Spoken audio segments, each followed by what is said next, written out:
We should have called the catfish quiz frying the fish. Yeah, we should have. Yeah. Welcome to the first of many Max's Super Awesome Comic Review Show A specials. I am Max, and we are down here on the second floor of the Albuquerque Convention Center, moments away from an exclusive interview with the legend and icon Lou Ferrigno. It's gonna be awesome. Shush me again. Here we go. I will eat your guts. Incredible Hulk 1977 series.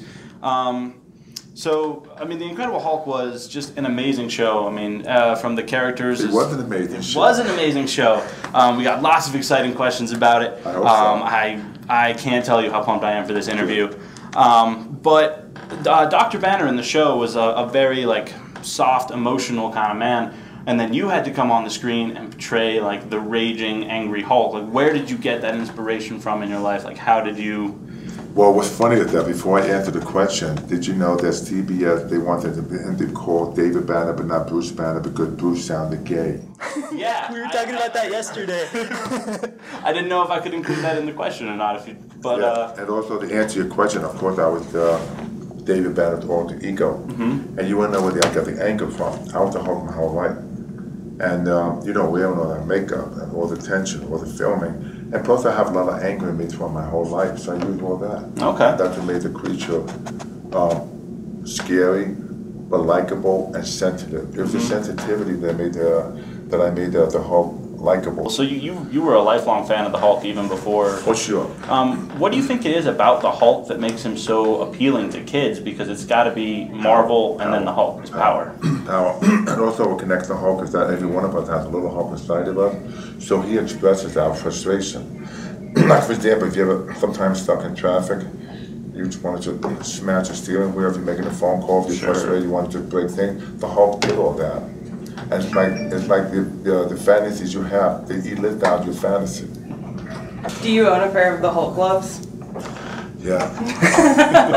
I have the largest Hulk memorabilia collection in the world. Amazing. Yeah, I still get stuff from time to time on the Hulk. I just love it because, matter of fact, my gym home, I've got a big Hulk statue in my gym. Yeah, I collect from time to time. There's a new Hulk coming out from some company, Sideshow Collectible. It's in a gladiator outfit. I said I can have the first one. Yeah, from Planet Hulk. Yeah.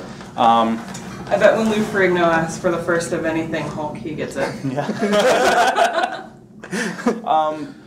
Well, there was an episode of the show King of the Beach where you actually got to step outside of your role as Hulk and play, I mean, more you know, beach bodybuilder. What was that like, getting to step out from behind the shadow of the Hulk and really just be yourself as an actor? Well, I wanted an acting role for myself because I was playing the Hulk for so many years. I wanted to show myself as an actor. They gave me the opportunity to play myself in the show, training for competitions, and I meet the Hulk. And I was excited because I get to play me, and I get to go back into the Hulk, and then you see the Hulk and Lou Ferrigno together in the scene.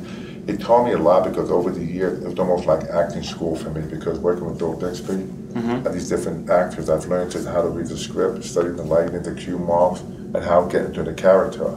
So it's like going to the acting school. Wow, wonderful. What do you think the Hulk loses as a CGI character? I mean, that's the big trend in movies these days. Vulnerability.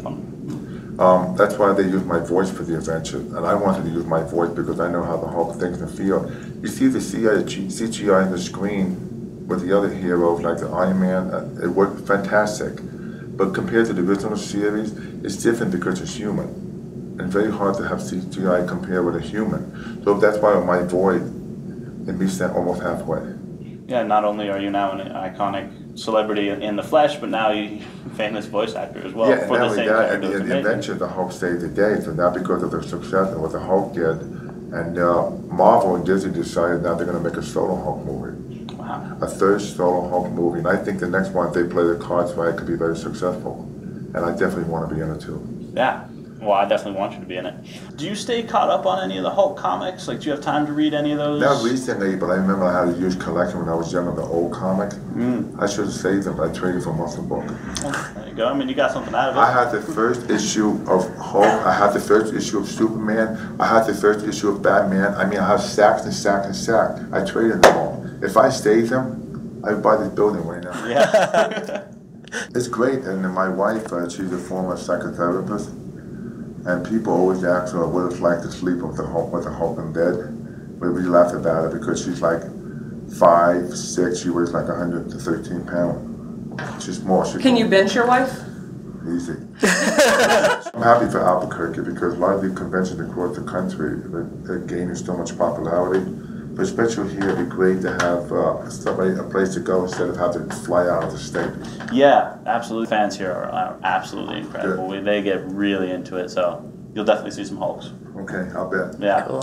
Mr. Ferrigno, thank you so much Thank for you. your time. I'll take it over the weekend. Okay, Yeah, thank absolutely. You. And yeah, have fun at the convention. This is the Maxx Super Awesome Comic Review Show! Comic review show. Comic Review Show!